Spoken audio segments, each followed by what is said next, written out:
I come from Denmark. Amúgy Dániában születtem, dán vagyok. But I live in Lisbon. De Lisszabonban élek most. But I lived most of my life in Slovakia. A életem nagy részét Szlovákiában töltöttem. And for that reason I identify very much with the situation, the problems, and the way of thinking in Eastern Europe and feel home here. És hát emiatt a hosszú szlovák tartózkodásom miatt jobban tudok azonosulni a kelet-európai érzelmekkel, gondolkodásmóddal. Enough about me. Ennyit a személyes dolgokról. When I look around, I see a lot of people who probably grew up under capitalism, who were born after 89. Körbenézve így a legtöbben a kapitalizmus időszakában élnek, tehát 89 után. But I would like to just start with some remarks about 89 because I think it's very central to defining both the situation we have in this part of the world and also in the kind of thinking that először így bevezetőnek 89-ből akarok beszélni, mert ez eléggé meghatározza azt, amiben ma élünk, ahogyan ma gondolkodunk. A lot of people back in 89 had a special view of capitalism. They thought it was something very static in nature. 89 előtt a kapitalizmusra nagyon úgy tekintettek az emberek, mint ami valami állandó jelenség, statikus jelenség. Maybe because the system that was in Eastern Europe before was more stable and more static in a way. Ez talán abból is fakad, hogy maguk ezek a kelet-európai rendszerek is viszonylag stabilak voltak. Many people thought that capitalism was something very pure and empathetic. És sokan azt gondolták, hogy a kapitalizmus az valami nagyon tiszta és empatikus dolog. Something that wanted the best for people. Ami a legjobbat adja az embereknek. Almost like a spiritual state of mind. Szinte egyfajta ilyen spirituális gondolat. That would set us free and allow us to interact in a spirit of mutual respect and harmony. Ami lehetővé teszi, hogy egymással harmóniában kölcsönös tiszteletet adva egymásnak élhessük hétköznapjainkat. And rid our societies of arbitrary power. És arbitrary power. Mindenféle elnyomó hatalom nélkül. And corruption and uniformity. És mindenfajta korrupció vagy ugye egy uniformitás hiányában jár a kapitalizmus, tehát mentes ezektől a dolgoktól. And many people thought that capitalism is the most stable thing that mankind ever invented. És hát sokan azt gondolták, hogy a kapitalizmus az egyik legstabilabb dolog, amit az emberiség föltalált eddig. But after 25 years of trying it, we know that that's certainly not true. De hát így 25 év után tudjuk, hogy ez mind nem igaz. And we've seen huge changes in our societies, and especially the last 7-8 years. It's been very scary. Hatalmas változásokat láttunk az elmúlt 25 évben a különböző társadalmakban, amelyek ijesztőek is. I remember in 2007, just before the crisis, when I was talking to people in Slovakia. 2007-ben a válság előtt, amikor Szlovákiában különböző emberekkel beszélgettem. And we talked about the crisis is coming soon and things are going to get very difficult. És amikor arról beszélgettünk, hogy jön a válság és nehezebbek lesznek a dolgok. Everybody just shook their heads and accused me of being naive. És mindenki csak rázta a fejét, hogy én naiv vagyok. Because now we are in the EU and we have democracy. Mert hogy benne vagyunk az Európai Unióban, demokrácia van. So we are protected against instability and crisis, and we are safe. And don't disturb my thoughts anymore. És az EU és a demokrácia az egy biztonságot, védelmet ad nekünk, és nem lesznek ilyen problémák. But since the financial crisis set in, 10% of EU citizens are without work. A pénzügyi válság óta az EU lakosságának 10%-a munkanélküli. Under 20 of people of the age of under 25, it's 21%. A 25 év alattiak 21%-a munkanélküli. 17% of people live under the poverty line. 17%-a az embereknek a szegénységi küszöb alatt él. And further, 28% are living in a risk of falling into that category. És van további 28%, akit az veszélyeztet, hogy szintén lesüllyed a szegénységi küszöb alá. In Southern Europe, a huge humanitarian crisis has set in. Dél-Európában egy súlyos humanitárius válság alakult ki. In Greece, many children go to bed hungry. Görögországban nagyon sok gyerek éhesen megy aludni. And in Spain, many old people decide to leave their apartments through the windows when the police knock on the door to set them out. Spanyolországban sok idős ember az ablakon ugrik ki, amikor megjelennek a behajtók. In both countries, more than half of young people are unemployed today. Legtöbb ilyen országban a fiatalok több mint 50%-a munkanélküli. And many have been forced to leave their countries to go to wash dishes or wait tables in England or Ireland or Germany. És nagyon sokan közülük külföldre kényszerülnek, hogy ott mosogassanak, például Németországban, Írországban, vagy Angliában. Thousands of Hungarians and Eastern Europeans have suffered the same fate. Sok magyar és kelet-európai hasonló sorsba került. In Hungary and Poland, a lot of families have lost their homes. Magyarországon és Lengyelországban nagyon sokan elvesztették a lakásukat. Because of the change in the currency exchange rate between the local currency and the euros or the Swiss francs. A hazai valuták, illetve a svájci frank vagy az euró közötti árfolyam változás következtében. Before I start talking about the banks, just briefly a few words about two phenomena that are crucial to understanding these other issues. Mielőtt a bankokról beszélnék, két jelenségről szeretnék még szót ejteni.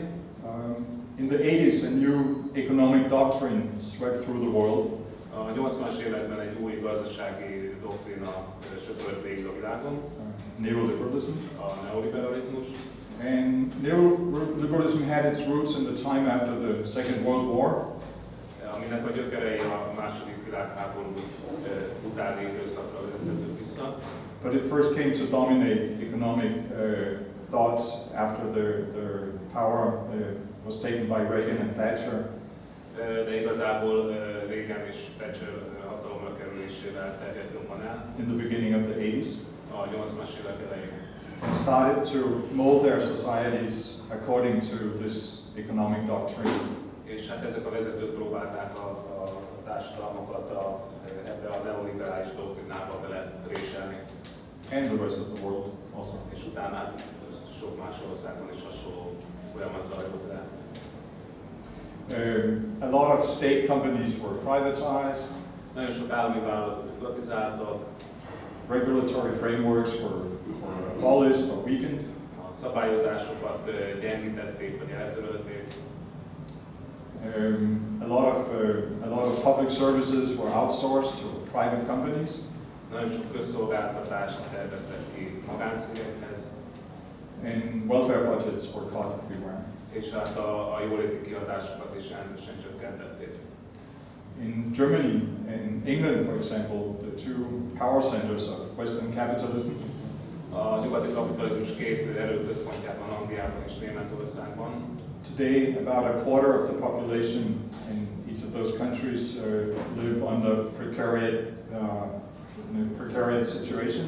A lakosság egynegyede prekariátusként jellemezhető, tehát bizonytalan bizonytalanságban él. And this new concept of working poor was actually created during labor governments in both Germany and England. Ezekben az országokban ugye munkáspárti vagy szociáldemokratának nevezett kormányok idején is megfigyelhető volt, hogy egy nagyon jelentős ilyen dolgozói szegénység alakult ki, tehát nagyon sok ember, aki dolgozik, ennek ellenére szegény. The assumptions of the neoliberals was that if the markets were left to themselves, Hát a neoliberálisok elképzelése az volt, hogy ha a piacot hagyjuk szabadon működni, the wealth created at the top will drizzle down and make everybody rich and happy. a felül képződő vagyon az szépen lepereg alulra, és mindenki fog élni.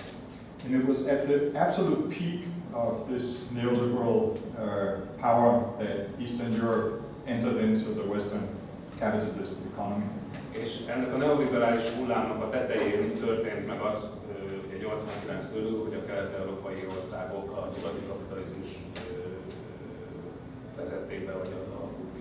And this is important because Eastern Europe became a laboratory for neoliberal economists and financial institutions. A Kelet-Európa neoliberális közgazdászok és pénzügyi intézmények laboratóriumává vált. And they could shape these new societies and markets to match the interest of corporate capital. És alapvetően a nagyvállalati érdekek szerint kezdtek el működni ezek a társadalmak. After the Second World War, if we go a little bit back in time, strong regulatory frameworks were put on the banking sector, on the financial sector. A második világháborút követően viszonylag szigorú szabályozásnak vetették alá a bankrendszert. In recognition of the importance the financial sector has to the rest of society. Azt figyelembe véve azt, hogy a pénzügyi rendszer az nagyon fontos a társadalom normális működése szempontjából. And in order to protect the deposits that people had in the banks against the risky investments. Így például szabályozások voltak érvényben annak érdekében, hogy a betétesek pénzét, a betéteket megóvják a bankok túlzott kockázatvállalásától. There was a strict division between ordinary depository banking and financial investment banks and the insurance sector. És el volt választva a betéti bank, tehát a bankbetétek, tehát a betét, mint funkció, a befektetési bank, tehát ez a három külön volt választva, hogy betétek, befektetés, illetve biztosítás. So people's deposits were kept safe, they were not used for excessive risk taking. Így a betéteket nem használták föl a kockázatos műveletekre. In America, a lot of the banking sector, the size of the individual banks was kept at a small level through individual state licensing. Amerikában a bankok méretét behatárolták azzal, hogy volt egy engedélyezési rendszer, hogy mekkorák lehetnek ezek a bankok. And so the banks were not allowed to grow to a size where if they fell, would be a risk to the rest of society, the rest of the Hogy economy. nem nőjenek túl nagyra a bankok, mert ha túl nagyra nő egy bank, akkor ha az összeomlik, az súlyos társadalmi válságot okozhat. And in the 80s, the deregulation, the rise of neoliberalism came into the banking sector and the financial markets. A 80-as években a pénzügyi rendszer deregulációja miatt. And the culmination of that was in the 90s where Clinton deregulated and the last restrictions to the financial markets disappeared or abolished. Illetve Amerikában, ahol Clinton az utolsó szabályozásokat is megszüntette a pénzügyi tranzakciókkal kapcsolatban. And so the floodgates were wide open and capital started to flow from people's deposits onto new risky investments. Az ajtók kitárultak, és a betétesek pénze az különböző befektetésekbe áramlott. The second phenomenon I just briefly want to mention is financialization. A másik jelenség, amiről beszélni akarok, az a financializáció, így lehetne mondani magyarul. During the 90s and up till the crisis, the financial sector increasingly turned away from investments in the productive sector and the real economy onto speculative investments. 90-es évektől kezdődően a pénzügyi áramlások azok egyre inkább elfordultak a termeléstől, és inkább a pénzügyi szolgáltatásokba menték őket. Maybe you remember the pyramid schemes that were very big in Eastern Europe in the 90s, in the early 90s. A 90-es években, ha megnézzük Kelet-Európában, egy ilyen piramisszerű Smart speculators promised unrealistic returns. piramis játékok zajlottak, és hát teljesen betarthatatlan ígéreteket tettek különböző szélhámosok. If you put your money into their schemes. Ha ugye befekteted a pénzedet, And as long as new money kept coming in from the bottom, és amíg ugye újabb és újabb embereket lehetett bevonni, hogy odaadják a pénzüket, then it was very good for the people on the top. addig ugye a piramis tetején lévőknek ez nagyon jó volt. But when people realized that there was a risk and they withdrew from investing or putting more money into the pyramid, De amikor ugye egyre többen észrevették, hogy ez kockázatos, és nem áramlott be új pénz ebbe a játékba, then the pyramid tumbled and everybody lost their savings. akkor a piramis összeomlott, és mindenki elvesztette a befektetett pénzét. In English, you call that a Ponzi scheme. Igen, angolul ezt ilyen Ponzi sémák mondják. Ő volt az első két. And basically, in the real economy, it's not so different in the speculative economy that grew in the 90s. Where basically, when you try to create money out of nothing, the fictive values don't represent any real use value to people. It's like a balloon. Igen, tehát ez egy luftballon-szerű jelenség, ezek ugye fiktív értékek jelennek meg, amik valós használati értékkel nem bírtak. When you blow air into a balloon, it seems like it gets bigger. Tehát ha levegőt fúrsz egy luftballonba, akkor egyre nagyobbnak és nagyobbnak tűnik. But it's actually filled with nothing. De valójában semmi nincs benne. And when it bursts, És ha kipukkasztott vagy kipukkan, akkor then you're left with nothing. akkor csak a semmi marad utána. And the same kind of bubbles developed in the financial world. De a pénzügyi világban hasonló luftballonok vagy borékok alakultak ki. Instead of dispersing credits to productive companies, the banks started directing their money towards speculative investments into derivatives. A bankok a termelés helyett spekulatív befektetésekbe, másodlagos ügyletekbe vitték a pénzüket. In fact, this new trend called financialization, which I can say, grew so big that investments into inflating the bubbles got bigger than the investments into production in the real consumer, production of real consumer products. Összességében több pénz pumpálta ezeket a borékokat, mint amennyi pénz a termelésbe ment. And the financial sector became a huge and thriving casino. És a pénzügyi szektor egy nagy kaszinóvá változott. New investment schemes and financial products that became popular with the investors were no different from betting on the horse track. Gyakorlatilag lóversenyszerűen tették föl a pénzüket a befektetési bankárok, befektetési alapok. Another investment or another common way to invest that grew very big was the investment into futures. A másik ilyen tipikus befektetési történet a határidős ügyletek voltak. Where you invest into products that haven't been produced yet, but you buy something that will be produced in 4 or 5 years. Amikor olyan dolgokba fektettél be, amik még nem is léteznek, hanem majd pár év múlva állítanák őket elő. Which wouldn't maybe be so bad if it wasn't because one of the main objects of this kind of investments is food. Ami nem is lett volna gond, de egy nagyon fontos szektor volt ezen belül az élelmiszeripar. One average ton of grains is sold 48 times before it ends on somebody's table as food. Egy tonna gabonát például 48-szor adtak el, mire valakinek az asztalára került.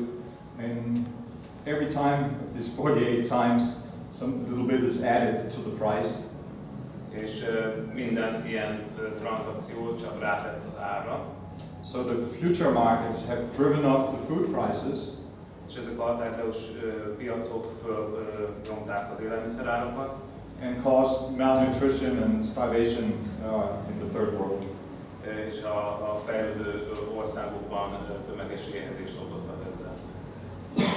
The third leg of this financial trinity is the insurance sector. A harmadik lába ennek a pénzügyi szent háromságnak a biztosítási szektor. And through new financial instruments called CDS or credit default swaps. Új ilyen pénzügyi instrumentumokat vezettek be, mint például a országkockázati biztosítás. It became possible for the banks or other investors to secure or insure their investments against bankruptcies. És a befektetők tulajdonképpen biztosítást köthettek a befektetéseikre csőd esetére. The skills and the ingenuity and the creativity of the big banks in finding ways of eliminating the risk is very efficient. És hát egyre hatékonyabbá váltak a bankok abban, hogy hogyan tudják a kockázataikat minimálisra csökkenteni.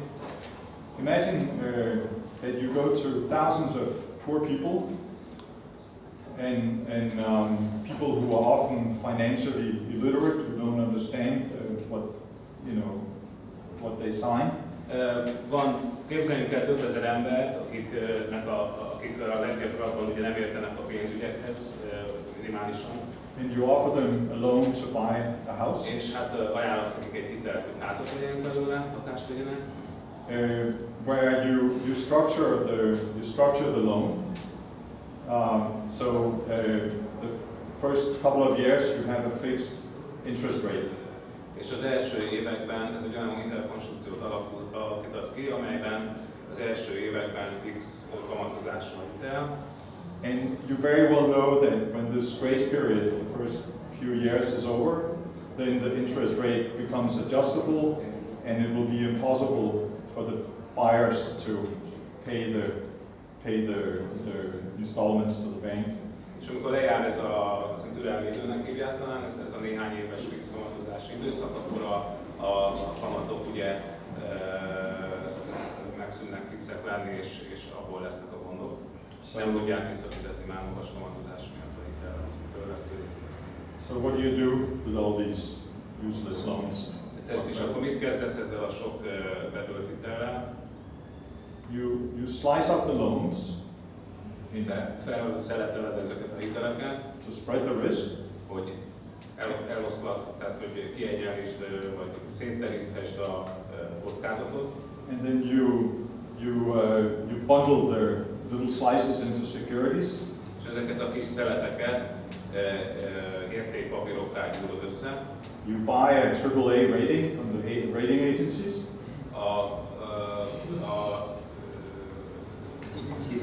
Hitelminősítő szervezetektől vásároláshoz. Because it's the owners of the securities that pay the rating agencies. That's why I say you can buy them. És hát igazából a részvényesek azok, akik fizetnek ezeknek a hitelminősítő vállalatoknak. And before the people who bought the houses run into problems in paying their installments, then you offload all the securities to investors who are happy because they see there's a AAA rating. És hát a befektetők meg boldogak, hogy a legjobb minősítés értékpapírjaik vannak. So now the big banks, the big investment banks could lend money to people without the risk of not being paid back, and they could insure their investments against bankruptcies through the credit default swaps. Tehát a befektetési bankok ezért gyakorlatilag kockázat nélkül tudnak hitelezni, tehát nincs neki kockázatok az egész történetben, mert be vannak biztosítva But the fear of the fear of the risk is one of the core elements in the dynamics of the capitalist economy. A kockázattól való félelem azonban az egyik kulcs eleme a kapitalista dinamikának. And when the risk factor is out of the equation, then there's no more restraints. Tehát ha kiesik ez a kockázati tényező, akkor leomlanak a határok vagy a gátások. In fact, the more credits you can issue and the more useless securities you can manage to offload before the bubble bursts, the better. És mivel nem érzékelnek kockázatot, ezért gyakorlatilag korlátlan méretű mennyiségben hiteleznek, amíg a buborék nem bukkan. And the price for this scam was paid by millions of families who lost their homes. Igazából az árát ennek azoknak a családoknak a milliói fizették meg, akik elvesztették a lakásukat. In America you have whole neighborhoods with boarded up houses. Amerikában egész városrészek vannak, ahol ilyen hát a bedeszkázott házak, lakások vannak. The houses don't really have any real market value to the new owners. Az új tulajdonosok számára nincs piaci értéke ezeknek a házaknak. But often you know, to illustrate the absurdity of this inhumane system, you will have people living in their cars outside the house that used to be their home. A legabszurdabb az, amikor egy család a egykori háza mellett álló kamionban él. Now, who is to blame for all of this? Kit hibáztassunk ezért? For the millions of lost jobs? A milliónyi elvesztett munkahelyért. For the armies of people who were forced to immigrate? Azokért az emberekért, akik arra kényszerültek, hogy más országban próbáljanak szerencsét kivándoroljanak. For the wage cuts and the austerity and a bércsökkenésért, a megszorító csomagokért. And the hungry children in Greece? Vagy az éhes görög gyerekekért. Who caused all of this misery? Ki okozta mindezt? Was it the hungry children or their unemployed parents? Az éhes gyerekek voltak azok, vagy a munkanélküli szüleik? Or the retired people in Spain or vagy a spanyol nyugdíjasok, vagy magyar, vagy szlovák, vagy lengyel nyugdíjasok? This sounds very much like a rhetorical question. Igen, egy retorikai kérdés csak. But in fact, that is what the right-wing politicians and economists are often telling us. De ennek ellenére nagyon sok jobboldali közgazdász ezt mondja, hogy bizony ők a felelősek ezért. Now you've lived beyond your means for many years, and now the time has come to take the consequences and you know, save on welfare and wages and pensions. Azt mondják, hogy a lehetőségeken túl jól éltetek, és most pedig szembe kell, hogy nézzetek a következményekkel, a bércsökkenéssel, a nyugdíjak csökkenéssel, vagy a jóléti kiadások csökkentésével. So we can get the economy back on track. És de majd mi majd visszarakjuk a gazdaságot a megfelelő pályájára. When a lie is repeated enough times, amikor egy ilyen hazugságot elégszer ismételnek, it starts to sink in and you start to think that maybe there's some truth to it. Akkor az nyilván beeszi magát egy kicsit az emberek agyába, és elkezdik azt gondolni, hogy hát ebben lehet valami igazság. Maybe the Greeks are really lazy. Talán a görögök lusták, valóban lusták. Because they have siestas and they sleep all day and they sit in the taverna and drink ouzo. Igen, hogy siestáznak, meg alsznak egész nap, és csak uzót isznak. Of course, it's true that their finances were in a poor shape in many countries after the crisis. Az igaz, hogy a válság után is a pénzügyek nagyon rossz állapotban voltak ezekben az országokban. But this was not caused by the salaries or the pensions or the welfare programs.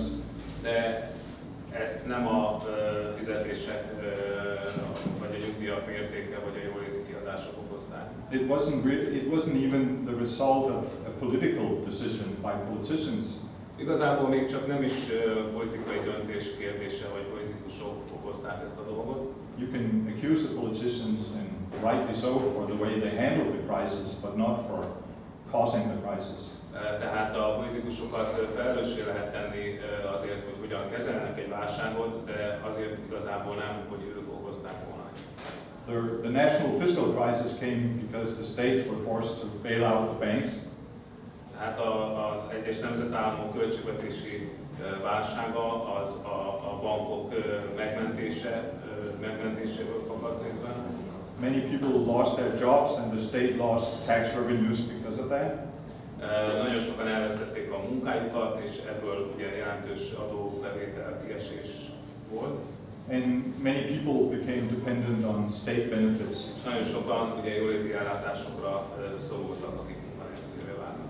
So we cannot blame neither the victims nor the politicians for causing the crisis. Hát ha arról van szó, hogy ki okozta a válságot, akkor igazából sem az embereket, sem a politikusokat nem lehet igazából okolni. Maybe the bankers, many people would say. Nagyon sok ember azt mondaná, hogy a bankárok voltak azok. The greedy corporate bankers who took people's money to the casino. A kapzsi nagyvállalati bankárok, akik ugye kaszinóztak az emberek pénzével. They paid out huge bonuses to themselves. Jelentős prémiumokat fizettek is saját maguknak.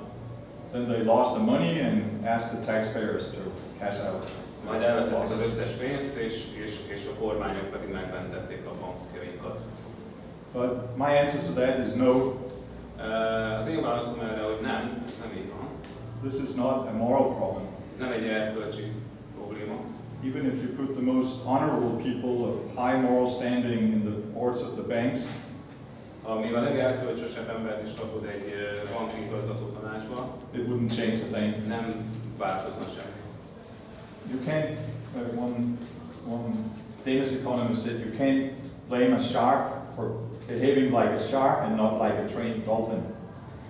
Egy dán közgazdász szerint egy cápát nem hibáztathatsz azért, mert úgy viselkedik, mint egy cápa, és nem úgy, mint egy beidomított delfin. The job of the bankers is to make the optimal profits for their shareholders. Tehát a bankároknak az a feladat, hogy maximális profitot érjenek el a részvényesek számára. No matter what consequences it has for the rest of us. Függetlenül attól, hogy ennek mik a következményei a társadalom maradék 99%. They would start to base their investments on ethical concerns. Ha etikai alapokra helyeznék a befektetési döntéseiket, and worry about people being homeless or losing their jobs. És azon kezdenének el aggódni, hogy hány ember lesz munkanélkül, vagy veszti el a munkát. They would fly out of the banks right away. Azonnal repülnének a bankból. So neither the victims nor the bankers nor the politicians can be blamed for causing the crisis. Tehát igazából sem az áldozatokat, sem a bankárokat, sem a politikusokat nem lehet hibáztatni ezért a pénzügyi válságért. But the fundamentals of the economic system, we think, is the A gazdasági rendszer alapjai azok, amik okozzák a válságot. In the following facts, I almost feel it's too banal to bother you with them. Néhány dolog, amik lehet, hogy így banálisabbnak fog hangzani. If we go back to the crisis in the 30s, it wasn't a housing bubble, but it was a grain bubble that caused it. A 30-as évek válságát nem egy ilyen ingatlanpiaci, lakáspiaci buborék, hanem egy ilyen gabonapiaci buborék okozta. Not because of too much optimism or greed or bad investments. Caused by too much optimism. It wasn't because of this, not because of Tehát this.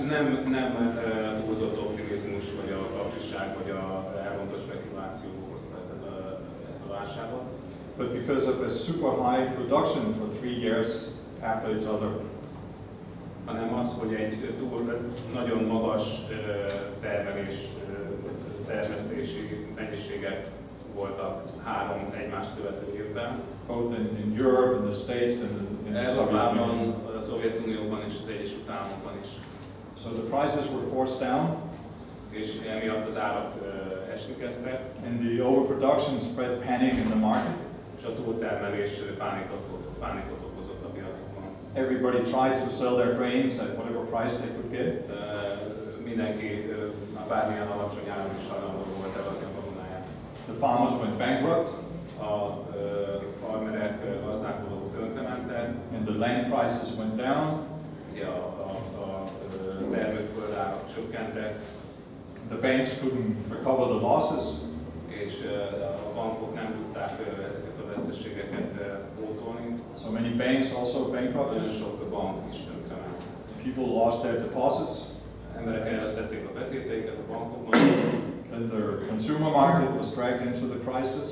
és így a fogyasztási cikkek piaca is a válságba került, And with it, the stock és market. ezen keresztül a tőzsde is. And this time around, the crisis spread even faster and even deeper because of interdependency in the world because of globalization.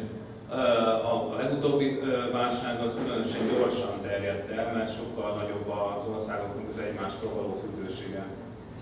As a minor mortgage crisis in one segment of the American housing market grew to be a full-blown financial crisis. Tehát egy amerikai lakáspiaci, jelzálogpiaci válság az nagyon gyorsan egy globális pénzügyi válsággá vált. Then there was a huge transfer of funds from the states, from the taxpayers to the banks to bail them out. És jelentős összegeket költöttek a adófizetők pénzéből a bankok megmentésére. This again caused fiscal crisis in the individual countries, Ezek költségvetési válságokhoz vezettek az egyes országokban, and it served the neoliberal governments as an excuse for austerity and cuts. és ezek jelentettek egy kifogást arra, hogy megszorító intézkedéseket vezessenek le. So we have a global economy where small irregularities in one corner of the economy, global economy, Tehát a világgazdaság egyik sarkában történnek zavarok, mert elindulnak zavarok, have a tendency to spread and destabilize the whole system. az könnyen elterjed és destabilizálja az egész rendszert. In capitalism, the market mechanisms is like the operating system of the economy. Ugye a kapitalizmusban a piaci mechanizmus az olyan, mint egy számítógépnek az operációs rendszere, And it resembles what physicists call a metastable system. és ez valami olyasmi, amit a fizikusok metastabil rendszernek neveznek. It's a system, a physical term for a system where small imbalances start to spread and accelerate in a self-reinforcing process. Ez azt jelenti, hogy kis egyensúly hiányok is könnyen elterjednek, felerősödik egymást. Every water board has to have a little security feature where when there's no more water, it switches off before the kitchen is burning. Igen, tehát minden vízmelegítő rendszernek kell, hogy legyen egy olyan szabályozó rendszer, ami ha elfogy a víz, akkor jelez, hogy ne hulladjon ki a konyha. We build automatic security features into chainsaws and windmills and trains and toys and everything, basically. Automata biztonsági rendszereket építenek be a láncfűrészekbe, a szélmalmokba, a vonatokba, a játékokba is. But the financial sector, and with the financial sector, our entire economies, De a pénzügyi rendszer, amitől az egész gazdasági rendszer függ, are left with an operating system where even the smallest of imbalances egy olyan operációs rendszer alapján működik, ahol a legkisebb egyensúly hiányok is have a tendency to spin out of control and grow. elszabadulhatnak, és minden, tehát egy elvesztettük a kontrollt. Beyond the control of politicians and economists. A közgazdászkodó politikusok se tudják már visszafordítani a folyamatokat. And this development in the financial markets is not only threatening our economies, but also our democracies. Ezek a pénzügyi problémák nem csak a gazdasági, hanem a gazdasági rendszert veszélyeztetik, hanem a demokráciát is. The development in the economies is left to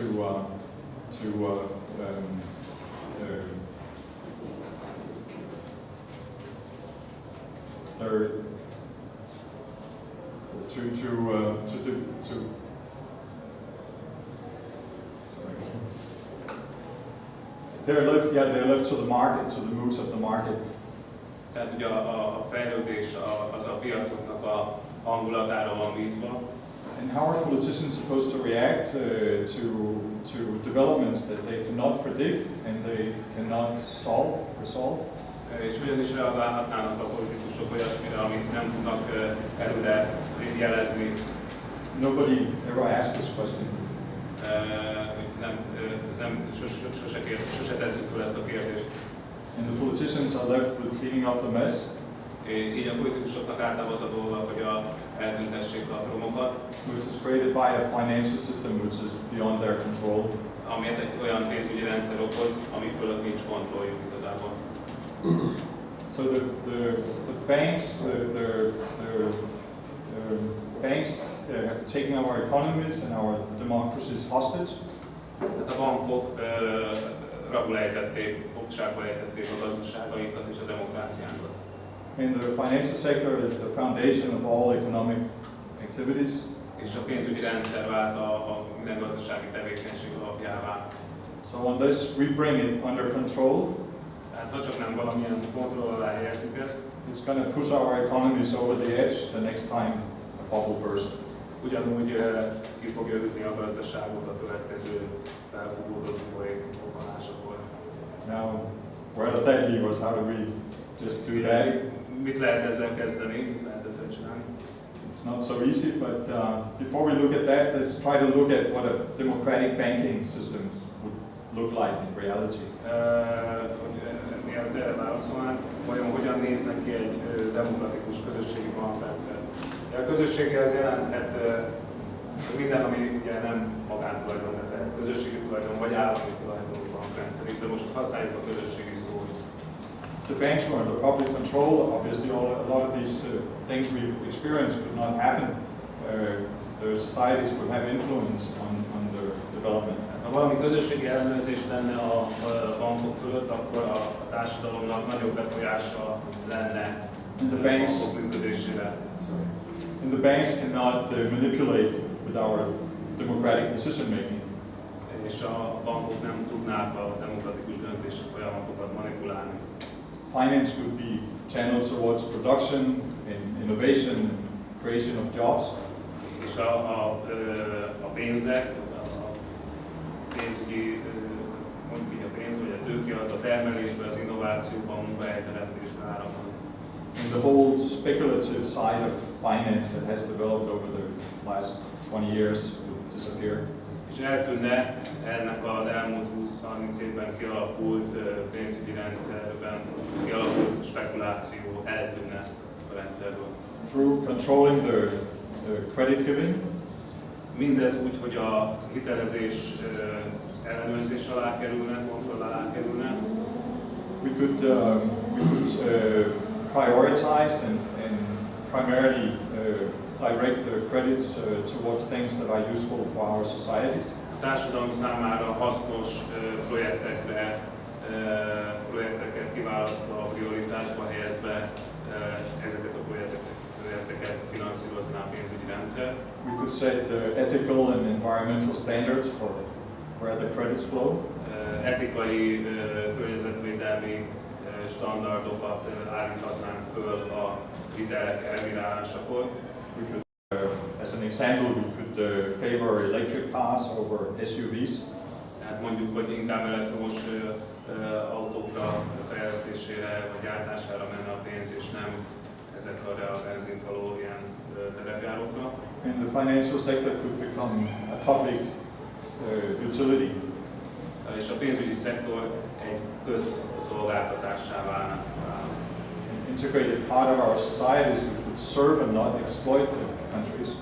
Ami a társadalom integráns részét képezné, és nem a kizsákmányolás szolgálná.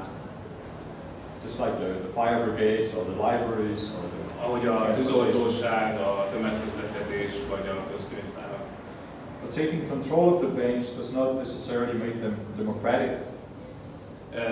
Persze nem feltétlenül lesz demokratikus egy bankrendszer attól, hogy ellenőrzés van fölötte. In England we saw a very strong example of that when the government, as part of the bailout, had to nationalize a couple of the big banks.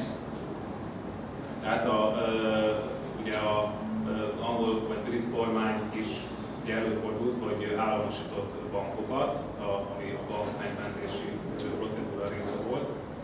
Lloyds Bank and Bank of Scotland. A Lloyds Bank vagy a Bank of Scotland volt két ismertebb példa. Did not change their ways because they were De nationalized. attól, hogy ezek állami bankokká váltak, ettől nem változott meg a működésük. They're still advising their corporate customers how to cheat taxes. Tehát például a vállalati ügyfeleink számára még mindig például az adó elkerülési tanácsadás az egyik funkció.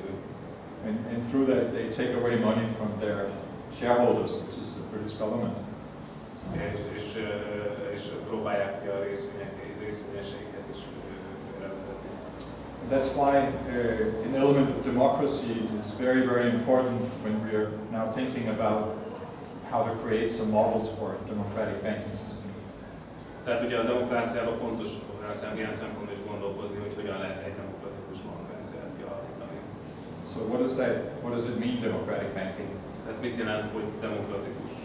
We can just go and take as much money as we like. Ez azt jelenti, hogy bemegyünk a bankba és annyi pénzt veszünk ki, amennyit akarunk. That would be maybe too democratic. Kicsit túl demokratikus lenne. But the principle should be that wherever decisions are made that affect us,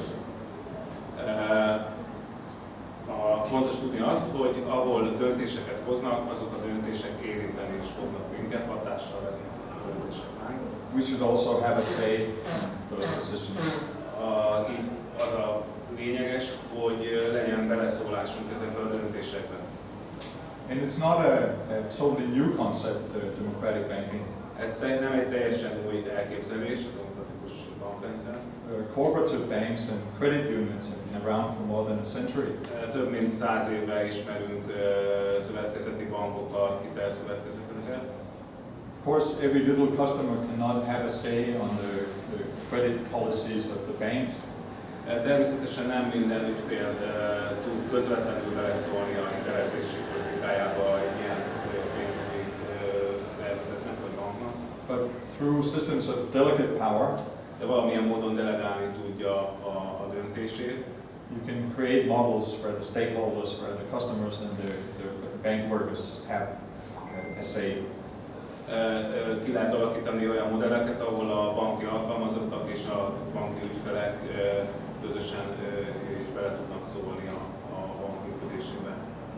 We imagine a bank sector which is very transparent. Másik fontos dolog, hogy egy ilyen bankrendszernek átláthatónak kell lennie.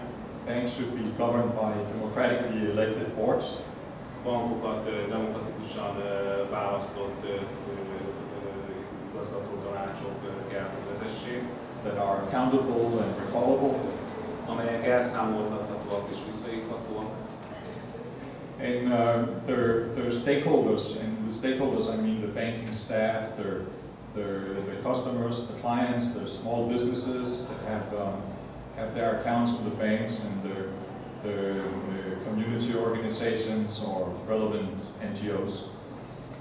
Tehát kik ezek, akik beleszólással bírnának, ugye az a banki alkalmazottak, az ügyfelek, a kis vállalati ügyfelek, non-profit szervezetek, közösségek, ezek is fontos befolyásoló tényezők kell, hogy legyenek. All significant meetings must be viewable to the public. Minden ilyen banki döntéshozó tanácskozásnak átláthatónak és egyáltalán láthatónak kell, hogy legyen a nagy közönség számára. And the banks must be open to public inspection. És a bankokat a közösség ellenőrizhesse, tehát legyen egy ilyen ellenőrzési jog is. To expose them of corruption and tax evasion and criminality. Hogy az esetleges korrupciót, adóelkerülést vagy egyéb bűncselekményeket föl tudják deríteni. All financial dealings with tax havens must be frozen. Az adóparadicsomokkal való összes pénzügyi tranzakciót be kell fagyasztani. And public accountable democratic research institutes should be formed that could advise the public on variations of different options and the likely consequences. És szintén elszámoltatható, demokratikus működő kutató intézeteket kell létrehozni, amelyeknek az lenne a funkciója, hogy tanácsokat adjon az emberek számára a különböző döntési opciókkal és azok következményeivel kapcsolatban. Let's try to make a thought experiment and imagine that we already have a democratic public banking sector in Budapest. Tegyünk egy gondolatkísérletet, hogy létezik már egy demokratikus bankrendszer mondjuk Budapesten. When you walk through the, I don't know what the financial district is called here, but when you walk through the high street of Budapest, you don't have 10 banks wall by wall. És mondjuk végig sétálsz egy főutcán Budapesten, és nincs egymás mellett 10 bank. Maybe you have a cooperative bank and a couple little other democratic banks, and then you have a state bank. Tehát, hogy van mondjuk egy szövetkezeti bank, néhány más hasonlóan működő bank, egy állami tulajdonban levő bank. Imagine what you can save in resources on real estate and marketing and bank staff. Imagine what you can save on funds. Because there are less Because you don't have 10 many buildings. so many. Yeah. Tehát, hogy nyilván ezzel, hogy nincs annyi sok kereskedelmi bank, lehetne az erőforrásokon megtakarítást lehetne elérni. You can, instead of having 10 banks next to each other that all offer parallel services, you can make a much more rational structure. És miközben mondjuk 10 kereskedelmi bank most ugye párhuzamosan ugyanazokat a szolgáltatásokat nyújtja, ahhoz képest egy sokkal észszerűbben működő rendszert lehet kialakítani. You can use the real estate for other services, and the bank staff can be deployed to more useful services. És mivel kevesebb banki dolgozóra is lenne szükség, ezért ezeket át lehetne irányítani egy sokkal értelmesebb részeire a pénzügyi rendszernek. If you have some problems with money, some personal financial problems, például, hogyha valakinek pénzügyi problémái vannak, you can go to contact your bank advisor, akkor elmehetnél egy banki tanácsadóhoz, and he can help you to restructure your mortgages and credits. És segíteni abban, hogy a különböző ugye, adósságait, ugye, elzárólagos adósságait datált struktúrált. Revise your budget and try to put your finances back in shape. Hogy segítsen abban, hogy a saját költségvetésedet megváltoztathasd, és újra rendeted pénzügyeidet. Or if you own a small business, Vagy ha van egy kis céged, you can come and consult your business plan or some opportunity you have with the bank advisor. Bemehetnél és megbeszélhetnéd az üzleti tervedet, a problémáidat, és hogy megkérdezheted, hogy akkor erre milyen banki szolgáltatásokat tudnak esetleg kínálni. Of course, the commercial banks also offer these services. Persze a kereskedelmi bankok ma is nyújtanak ilyen szolgáltatásokat. But the difference is that when you go to your public banking advisor, he will talk to you in good faith. De ha mondjuk egy közösségi bank tanácsadóhoz mész, akkor az rossz hátsó szándékok nélkül tudna ilyen szolgáltatást nyújtani. You don't have to be afraid that he's trying to sell you some risky investment. Nem kéne attól félned, hogy valami kockázatos befektetési lehetőséget hoz rád. Where you take the risk and the bank takes the money. Ahol te vállalod a kockázatot és a bank pedig elteszi a pénzt. Also at the community level, public bank step in and be of great value. Nyilván a közösségek szintjén is fontos lenne ez az egész. Could provide infrastructure and startup help and credits and advice to great grassroots projects. Különböző alulról jövő projektek, új vállalkozások infrastruktúrájának megteremtésében is segíthetne például a bankrendszer. The banks wouldn't anymore have to generate huge profits to their shareholders. A bankok nem azzal lennének elfoglalva, hogy hatalmas profitokat termeljenek ki a részvényeség számára. So imagine all the money you could save and what that would do to to bank fees and interest rates. És hát a banki költségek és kamatok is alacsonyabbak lennének. You could have a unified, standardized public credit card. Lenne egy standardizált egységes bankkártya, with minimal fees and reasonable interest rates. minimális költséggel vagy kamattal. You could establish local innovation centers, helyi innovációs központokat lehetne létrehozni, whose services are not restricted to venture capitalists and big companies, amelyek nem a kockázati tőkebefektetőktől vagy azoknak kényétől, kedvétől függenének, but they can provide facilities for people who have a good idea and need some advice in a startup credit. Hanem a pénzügyi rendszer az lehetőséget adna ezeknek a innovatív embereknek, hogy megvalósíthassák, finanszírozássák elképzeléseiket. So these are just some examples of what a public banking sector Ez would look like. néhány példa arra, hogy mit lennének az előnyei egy ilyen közösségi bankrendszernek. And we haven't even started yet campaign. Igazából ez a kampány, hogy legyen egy ilyen, beszéljünk erről, még nem nagyon kezdődött el, most vagyunk az elején. And now a little bit about the reason maybe why we have decided to go into this project. Most néhány szót arról, hogy miért kezdtünk bele ebbe a projektbe. In 2008, when the crisis started, a lot of right-wing economists saw the writing on the wall. 2008-ban sok hagyományosan jobboldali közgazdász látta, vagy meghallott az idők szavát. The French President Sarkozy had his picture taken while he was reading The Capital. Például Sarkozy lefotóztatta magát úgy, hogy a tőkét olvassa, amit Marx tőkét. And the Pope talked about the analytic skills of Karl Marx. Pápa elkezdett beszélni Karl Marx elemzői képességeiről.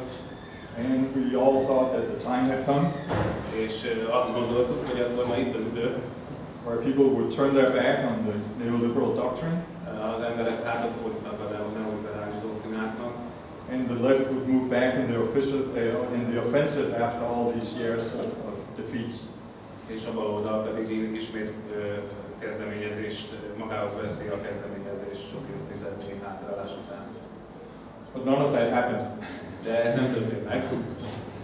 And we must look for the reasons with our own approach. Tehát a saját megközelítésünket kell kialakítanunk. And admit that we haven't been good enough at offering comprehensible alternatives. És be kell valljuk azt, hogy nem sikerült általános alternatívákat nyújtani, vagy áttekinthető alternatívákat nyújtanunk. And in many countries, and also in Hungary, we have left the field open for the right És ez extremists. a valónak ez a problémája, ez megnyitotta a teret nagyon sok országban a szélső jobboldali mozgalmak számára. And the neoliberals have kept the monopoly on explaining economics and explaining the crisis. A neoliberálisok megtartották a válságmagyarázatokban kialakult monopóliumokat, In spite of the failure and the literal bankruptcy of their economic maguknak a doctrine. doktrináiknak a teljes bukása ellenére is, And through austerity, és megszorítások vannak, they've managed to present neoliberalism as part of the solution. és úgy tálalják a neoliberalizmust, ami a megoldás részét képezi. The financial system is at the very core of the economies. A pénzügyi rendszer a gazdasági rendszereknek a magját képezi, And they're also at the core of the reason for the crisis. és a válság okainak okát is ebben lehet találni a pénzügyi rendszerekben. And the public is very much aware of this. És igazából a nagy közönség, az emberek tudatában vannak ennek. Many people who are not somehow revolutionary by nature will agree that we are facing a systemic problem. Nagyon sok ember, akinek amúgy nincsenek forradalmi gondolatai, azok is látják, hogy rendszer szintű problémák vannak. So we have to try to anchor this understanding in the public consciousness. És ezt a felfogást, ezt terjesztenünk kell. And present real, concrete, comprehensible solutions and models. És valós, konkrét, felfogható, értelmes modelleket, megoldásokat kell kialakítani. And now the last I just want to tell about the campaign that we have started, and which is a reason why. És pár szót végül arról, hogy mi ez a kampány. In October in Bratislava, a network called the Socialist Network had a conference. Múlt októberben volt egy konferenciája egy szocialista hálózatnak nevezhető ilyen nemzetközi hálózatnak. Just to explain, the Socialist Network is not a political party. Ez nem egy politikai párt. But it's just a network of people who share socialist ideas. Hanem ez egy hálózata különböző embereknek, akik hasonlóan a szocialista nézeteket vallanak. Most of them are members in other parties in the countries where they live. A legtöbb ilyen ember tagja valamilyen pártnak különböző országokban. And we only function as a forum for debate and for developing policies and look for political alternatives. Igazából egy fórum akarunk lenni, amely konkrét politikai alternatívákat próbál kidolgozni, és egy ilyen katalizátor akar lenni a baloldalon. And in Bratislava we decided to initiate this campaign. Tavaly Pozsonyban kezdeményeztük ezt a kampányt. And our first activity, a big activity, első jelentősebb aktivitásunk will be a conference in Brussels in September. Az szeptemberben lesz Brüsszelben egy konferencia, where we want to draw together left-wing economists, people from the different left-wing parties, people from NGOs that deal with financial issues. A különböző baloldali közgazdászokat, társadalmi szervezeteket próbálunk egy asztalhoz ültetni. And people from the trade unions, the financial szakszervezetek, különösen a pénzügyi szférában érdekelt szakszervezetek. To discuss these models. Hogy megvitassunk ilyen modelleket.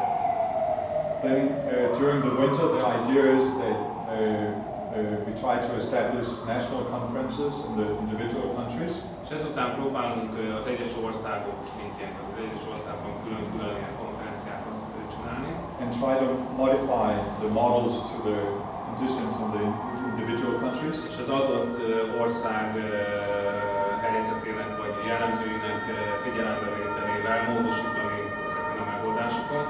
Then in the fall of 2016 we will have a bigger conference in Brussels. És 2016 őszén egy nagyobb konferenciát tervezünk Brüsszelben. And the grassroots will come back from the different countries and report. There will be a lot of workshops and a lot of discussions. És ahol összegyűlnek ismét különböző emberek azokból az országokból, ahol meg lehet vitatva ez az egész dolog, és próbálnak közös nevezőre jutni, megjelölni, hogy milyen modelleket dolgoztak ki. And we will agree on concrete models. És próbálnak egyetértésre jutni konkrét modellekben. That can be then used by the parties in the countries and by organizations that are interested in developing campaigns in the individual countries. Amelyeket aztán el tudnak terjeszteni és képviselni tudnak a saját országaikban. And we had a visit to the European Parliament in January. Januárban ellátogattunk az Európai Parlamentbe, where we met with representatives from all the left parties. Ahol a minden baloldali párt képviselőjével találkoztunk. And got the support of basically everybody for this campaign. És támogatásukat adták ehhez a kampányhoz, gyakorlatilag mindegyikük. And this is why we are now trying to make contact with groups in countries where we haven't yet done that. Így ezért próbálunk olyan országokba eljutni, ahol még nem beszéltünk erről, és kapcsolatokat építeni. And I was lucky last summer to meet with you. Tavaly nyáron találkozunk Ackóval. And a couple of other people. Akkor onnan eredeztetett örökös itt van a team, meg még néhányan, akik ott voltunk. And then got in touch with Sultan. Aztán velem. And now Andres. And the rest of you. And I'm very happy for that and very grateful that we organized this possibility to discuss this issue. Úgyhogy most meg már egyre többet ismernek, szeretném megköszönni, hogy lehetőséget kaptam, hogy erről itt beszélgessen. And I hope that in one way or the other that we can work together on this very important project. És hát remélem, hogy valamilyen módon tudunk együttműködni ebben a projektben. I invite all of you to do that. És hát mindenkit szeretettel meginvitálok erre. Thank you. A figyelmet.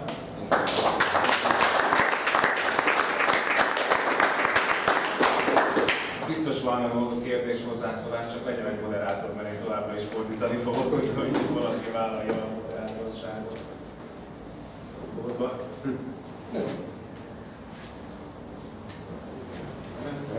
Kettő kérdésem van, kettő különböző része van. Az egyik, mi a véleménye arról, hogy ugye az Egyesült Államokból, illetve Európában a 80-as években nagyon sok cég a gyártását keletre, konkrétan Kína, Tajvan erre a területre tette. Tehát hogyan értékeli ő ezt? Mert így gyakorlatilag azt jelenti, hogy a munkaerőtől elvették a munkát, tehát elvették azt, hogy ő fizetőképes kereslet legyen, vagy fogyasztó legyen. Tehát azért mennyire befolyásolta azt, hogy akár a jelenlegi válság kialakult. Ez az egyik része. A másik pedig a vélemény arról, mint arab bankokban, tehát hogy nem kérhetnek kamatot. Ez a kettő kérdés.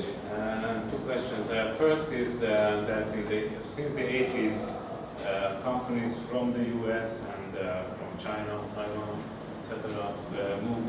Set up companies in Europe, and this actually caused higher unemployment in those countries. So workplaces shifted, and this is also a reason for the current crisis. What is your opinion on that? Yeah. Okay. Well, it's true that after the restrictions on the movement of capital and workforce was established through this neoliberal process. Tehát a neoliberalizmus, hogy azt is jelentette ez a folyamat, hogy megszüntettek korlátokat ugye a tőkék mozgásában, a vállalatok mozgásában. The capital always has a tendency to go where the labor is cheap and the taxes are low. És a tőkének van egy olyan tulajdonság, hogy oda áramlik, ahol a munkaerő olcsó és alacsonyabbak az adók. And this, of course, is an expression of how far this development has gone beyond our control. És hát ez mutatja, hogy mennyire csúszott a bármilyen ellenőrzésünk alól ez az folyamat. And it's something that's very difficult to interfere in this process. És nagyon nehéz ebbe a folyamatba beleavatkozni. Without a rational financial system that does not allow this to happen. Anélkül, hogy egy olyan észszerű pénzügyi rendszer lenne, ami nem engedné meg, hogy ilyen történjen. But when we look at China, I think it's interesting to, this may not be a concrete answer, but just a thought that China has a state-controlled financial sector. Kínában egy államilag kontrollált pénzügyi rendszer működik. And of course there's many problems with China. Nyilván sok probléma van Kínában. But China has managed to go through the crisis without the big problems that the Western economies had. De Kína nem tapasztalt olyan súlyos válság kopott, mint a nyugati gazdaságok. And in a way, here in Eastern Europe is an example of what the Eastern European governments could have done in terms of keeping control over their strategic companies and their financial. És olyan szempontból érdekes vagy követhető dolog Kína, hogy ott az állam a pénzügyi rendszert és a stratégiai vállalatokat ugye megvédte, úgymond, vagy valamilyen módon védte a válság előtt. Sorry, that was a little detour maybe. De ez mindegy, ez egy ilyen kis kitérő volt. But nevertheless, I think an De interesting ez csak topic. egy ilyen gondolat, ugye még eszembe jutott. But I see that as an expression of the impossibility today to do economic planning without systemic change. Tehát igazából rendszerszerű változás nélkül nem lehet gazdaságot tervezni vagy befolyásolni jelentősen a gazdaságot. The other question was that in Arabic countries the banks cannot use interest rates. What is your opinion on that? Well, I've heard that in the Arabic countries, the state always go in as a partner in the projects. Azt hallottam viszont, hogy a arab országokban az állam beszáll ilyen partnerként projektekbe.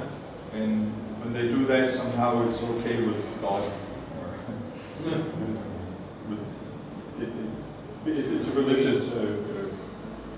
So you mean the state subsidizes? Well, the state, when the company borrows money, the state goes in as a partner instead of providing the capital, from what I know. Because otherwise, the Islamic traditions do not allow taking interest. This is the problem they have, and they somehow manage in this way. Valami állami szerepvállással megkerülik ezt a dolgot. Nem hitelezőnek hívják gyakorlatilag a befektetőt, hanem partnernek, és amikor partner, az ma Istennek tetszik, mert akkor majd egyenrangú, de itt olyan szerzést kötnek előbb, amiért ők vannak. But obviously, also in a public banking sector, there will be some interest rate. Nyilván közösségi bankrendszerben is lenne valamekkora kamat. But now in Slovakia, where I have lived for all those years, I know that before '89, it was common that people could borrow money to build a house, and if they finished the house within 2 years, they didn't have to give the money back. De Szlovákiában volt olyan rendszer 89 előtt, hogyha valaki házat épített, hitelet vett föl rá, és még 2 évben belül fölépítette a házat, akkor nem kellett megadni a hitelt, mindent visszatörleszteni a hitelt. Before '89. 89 előtt volt ilyen. And so that is an example of how banks can take social concerns and help young families to establish themselves or build a house. And this could work before '89 and surely could work also Tehát ez through a public bank. működött 89 előtt, és volt a bankoknak szerepe az abban, hogy a lakhatás megoldott. Hogy akkor ebben a rendszerben, hogy jól értem, a magántulajdonban lévő bankok, azok lennének tiltva? So in such a democratic public banking system, no private banks would be allowed. Well, see, this is the thing with our campaign. I can tell you my personal opinion, but but we want to keep the campaign open also for people who want, for example, more restrictions, more limitations on the banks, higher reserve requirements for the banks, Tobin tax, and all of these things. I don't think this will be enough to solve the problem, but some people who are interested in these ideas are welcome to join and discuss with us. Tehát egy viszonylag széles alapokra akarják helyezni ezt a kampányt, tehát olyan emberek együttműködését is abszolút szívesen veszik, akik pusztán azt akarják, hogy erősebben legyenek szabályozva a bankok, tehát szigorúbbak legyenek a szabályok, tehát nem akarnak közösségi vagy kizárólag közösségi vagy állami bankrendszerben élni, hanem mondjuk a magánbankokat szigorúbban szabályozzák, vagy ugye vezessék be a Tobin adót, tehát ilyen szempontból egy ilyen szélesebb körre kíváncsiak, a működését várják. Ő személy szerint nem hisz abban, hogy ez megoldaná igazából a pénzügyi rendszer problémáit, pusztán ez a dolog megoldaná. We had discussions in the European Parliament with the Green Group.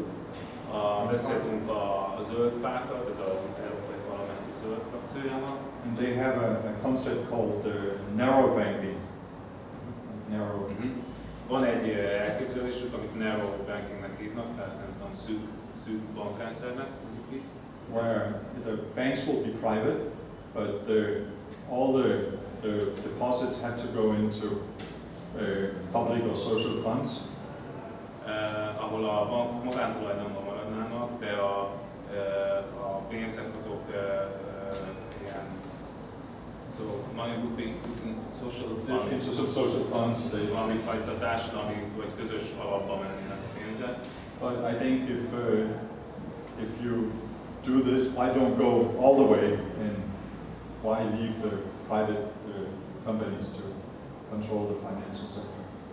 Csak ha van egy ilyen elképzelés, akkor az a kérdés, hogy miért kell meghagyni a magántulajdonban levő bankokat, ha van egy másfajta pénzügyi intézmény, amilyen működhetne. And the Greens in the Parliament will make a workshop during the conference in September in Brussels. A szeptemberi konferenciánkon a zöldek fognak erről csinálni egy külön műhelybeszélgetést. To present this concept. Hogy elmondják részletesen ezt a koncepciójukat. So personally, I'm more inclined to think that cooperative banks and credit unions could be a part of this system, but I think that the biggest segment, the dominating segment, has to be publicly owned. Tehát azt gondolja, hogy a közösségi vagy szövetkezeti bankok, hitelszövetkezetek fontos intézmények lennének egy ilyen rendszerbe, de a nagyobb pénzintézetek azok igazából állami bankok lennének, állami tulajdonú pénzintézetek. But generally, our approach is that we come with the questions and not the answers, because the answers we will find out together and create the models. De alapvetően az elképzelésünk, hogy nem válaszokat akarunk adni, hanem kérdéseket föltenni először, és összegyűjteni azt, hogy milyen elképzelések van.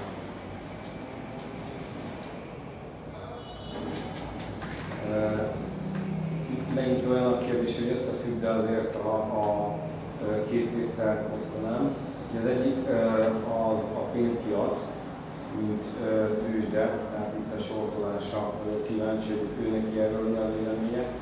Illetőleg ugye a spekuláció, a tőzsdén spekulatívan termelnek idézőjelbe téve pénzt, ami gyakorlatilag annyi, hogy valaki veszít, a másik nyer. What is your opinion about stock exchange speculation and all these financial speculation on the stock exchange? What is your general? Basically, the stock markets have sucked up, for example, now with the quantitative easing, where the European Central Bank is pumping a lot of money into the economy. This money goes into the stock market and creates a profit for the people who own the stocks, but it doesn't necessarily generate any values to society. Ez az a probléma, hogy ugye most az Európai Központi Bank pénzt pumpál ugyan a gazdaságban, van egy ilyen dolog most, de ez megint csak a tőzsdéken köt ki ez a pénz, tehát nem nagyon megy be a valós gazdasági folyamatokban. And the stock market is a real motor in generating the bubbles in many ways. Tehát igazából ezek a tőzsdék azok a motorjai ezeknek a buborékoknak. And so I would say they are damaging the economy. Egyszerűen káros hatással vannak a gazdaságban.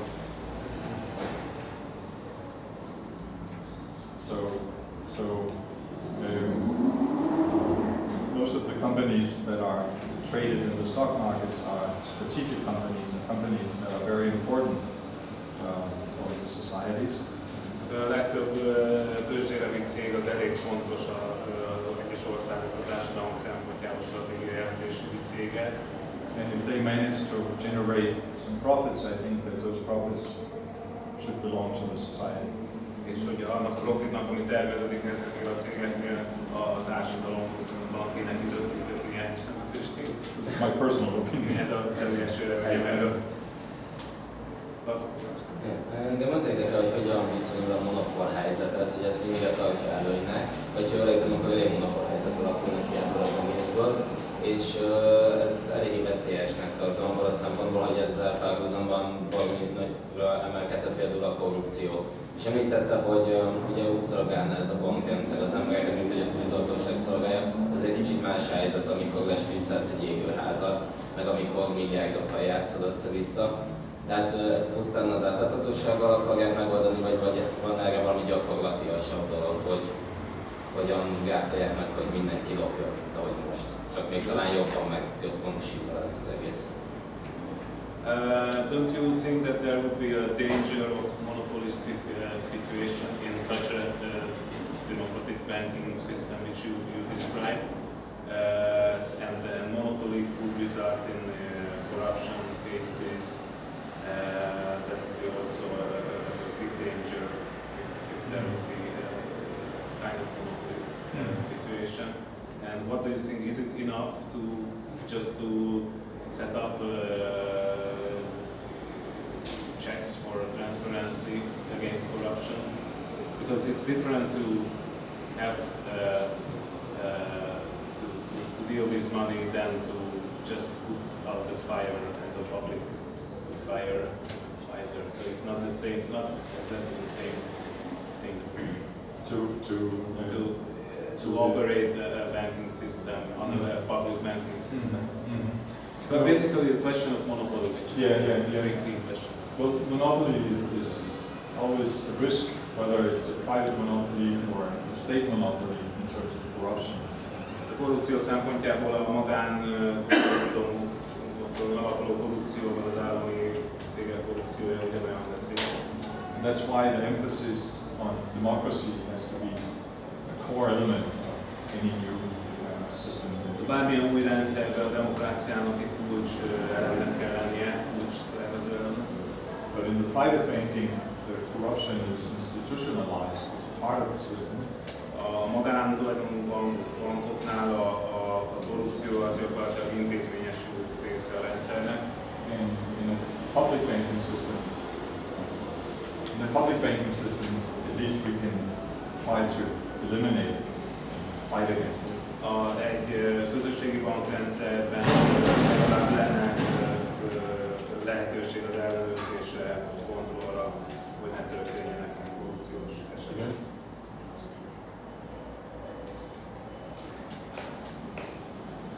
China is an example of state-controlled banking system, which is not democratic. And so, Kína egy példája annak, hogy milyen olyan állami tulajdonú bankrendszer, ami nem demokratikus.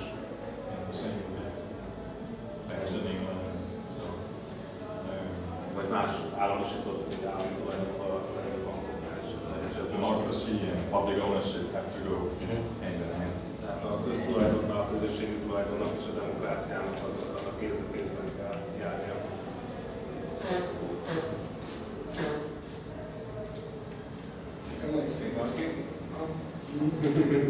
Nekem az a kérdésem, hogy már tudom, hogy nincsenek válaszok, csak kérdések, hogy ezt hogyan lehet elkezdeni? Lehet ezt fokozatosan csinálni, hogy azt kell mondani, hogy mostantól nincs privátbank, hanem közösségi bankrendszer van. Lehet-e úgy elkezdeni, hogy ez akár egy versenyelő, ugye, hogy közösségi valami, ahol az embernek van egy ilyen demokratikus beleszólás az egész dologban. És arra is van a kérdésem, hogy ezt be lehet-e állami szinten, vagy országos szintjén, vagy ez egy szélesebb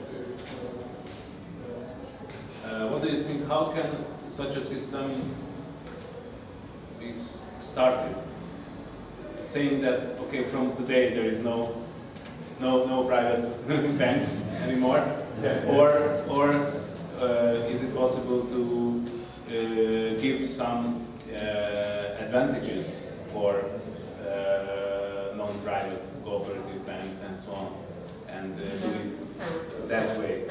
And the other dimension is whether can it be started on a nation-state level or only international? Yeah, these are two very good questions. There are many of the parties that we have talked to, the parties from the European broad left, who are in favor of establishing a state bank. In many of the countries after the bailouts, the government had to park all these toxic loans and all the bad loans in some state bank. And their idea is to turn that state bank into a real state bank with, a depository bank for bank customers.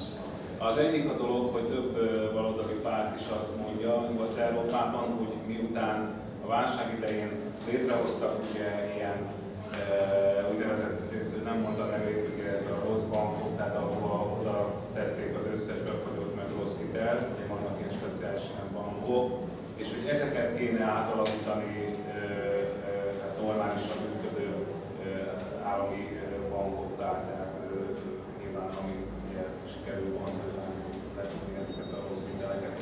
Van egy ilyen elképzelés például. That of course does not get us quite there. Ez persze nem jelenti azt, hogy célhoz értünk. And of course the problem with systemic change is that there are very strong powers in our present system that does not want this to happen. Tehát ezt nem mindenki akarja, hogy ezt létrejön. And so it opens much bigger questions. Yes. How would this sort and all the money that the state has, it comes with an interest, and that interest goes to the international banking cartels, and they have what to do with the international banking cartels, which are owned by really huge military systems. It's not, of course, not an easy process, but like you were saying, that through legislation you can create conditions that favor public banks, and this is also what the Green. They are more interested in the cooperative banks, but they want to make a system where they rate the investment schemes according to environmental value and social value and all of this. And for the environmentally sound projects and the socially sound projects, they are allowed to charge a higher interest. So this is where the private and the public kind of interest collides, and I don't agree with this concept, but it's an idea of how you can try to move the banks to put the money into valuable. Tehát ugye bizonyos banki szabályozásokkal, ugye a kamatláb szabályozásával lehet befolyásolni azt, hogy környezetileg vagy társadalmilag hasznos projektekben menjen a pénz. Tehát egy pusztán törvényi változásokkal is el lehet menni ebbe az irányba, és hogy a zöldek ugye azok, akik alapvetően ezt az irányt képviselik. And the other problem with the national level contra the international level is also one that we've all been discussing for many years, I think, in other areas. Ugye az élet második területein is egy nagy kérdés, hogy mit lehet nemzetállami szinten, egy ország szintjén, és mi az, amit csak nemzetközileg megoldható, ezen sok vita van. But for example, Venezuela have nationalized several Spanish banks, foreign banks. Ugye a Venezuelában több külföldi spanyol bankot államosítottak. And I hope the Greeks will soon do that too. És én remélem, hogy a görögöknél is ez lesz. And as long as the sovereignty of the national parliaments is still in place to some degree, then I believe there's a way when it's part of an international development, of course, but something where it's a question of the state buying the shares in the banks or compensating in some degree foreign investors so they won't be attacked or anything. Nyilván, hogy ha az egyes országok parlamentjei törvényhozásra meg tudják őrizni a szuverenitásukat, akkor tudnak egymás után országokban hozni hasonló döntéseket, ami akár egy nemzetközi szinten is már érzékelhető lesz. Tehát ez egy nehéz folyamat. You've met with people from all around Europe, as you just said, and what do you think? Is there any chance that in 20 years there will be some kind of an international European movement for this kind of banking system, with new leftist parties, more policies like basic income, or like, do you think that there is a possibility that this whole thing that we call new leftist thinking can create a huge movement in whole Europe, and not just locally but globally, communicated with the same effectiveness and on the same ground, and like what cities did, like they get a small new leftist groups and they create something that is okay. Mennyire, az a kérdés, mennyire tudja elképzelni, hogy az különböző új baloldali mozgalmak, mint például a szíza, azok egy ilyen európai vagy globális nagy erejű mozgalommá tudnak nőni. Well, I think actually, based on my experiences from the last half year, when we've been trying to start this campaign, a saját tapasztalatom az elmúlt fél évből, amikor ezt a konkrét kampányt így elindítottuk, I've become more optimistic. Optimistább lettem.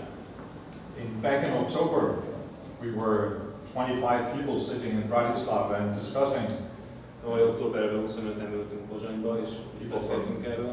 Turkey and Greece and Pakistan and Sweden and different countries. Különböző országok, Svédországok, Törökországok, Pakisztán. And some people, when we started saying, let's try to start this campaign, some people were saying, yeah, but maybe we're too small and nobody will listen to us. És sokan azt mondták, amikor elkezdtünk erről beszélgetni, hogy hát túl kicsik vagyunk, túl kevesek vagyunk ehhez. But when we came to the European Parliament without, we spent a week there and we didn't have too many meetings set up because the secretary is always, you know, shut off. Amikor elmentünk az Európai Parlamentbe, akkor egy hétig ott voltunk, de túl sok megbeszélést nem tudtunk tartani, mert hát a legtöbb titkárnő az úgy ránk csapta a telefon. After running around in the corridors in the European Parliament, each party is in a different wing of the Parliament, and there's 5 floors of left-wing parties. And after 1 week, we knew everybody there, and everybody really liked the campaign, from Podemos to Syriza to, you know. De amikor elkezdtünk szaladgálni az Európai Parlament folyosóján, akkor azt tapasztaltuk, hogy úgy egy hét után sok képviselőt megismertünk, szirizásokat, podemoszosokat, és jól fogadták ezt a kezdeményezést. And the European left parties, which is the organization of left-wing parties in Europe, have invited us to their next conference in Vienna in the beginning of September to present this idea. És az Európai Baloldali Párt az meg is hívott minket szeptember elejére Bécsbe egy konferenciára, ahol elmondhatjuk ezt az elképzelésünket. Not the conference, but the exit committee meeting. Egy végrehajtó bizottsági ülése lesz az Európai Baloldalpártnak szeptember elején. So arra hívták őket főzményesen. It's our feeling that because of the frustrations with the broad layers of the public, and because of the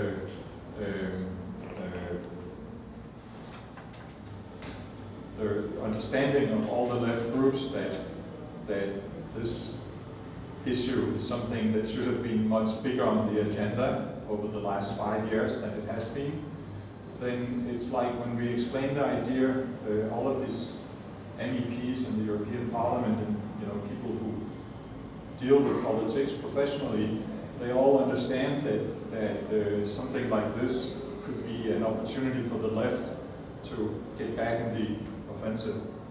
Tehát nyilván ugye a különböző baloldali pártok, akik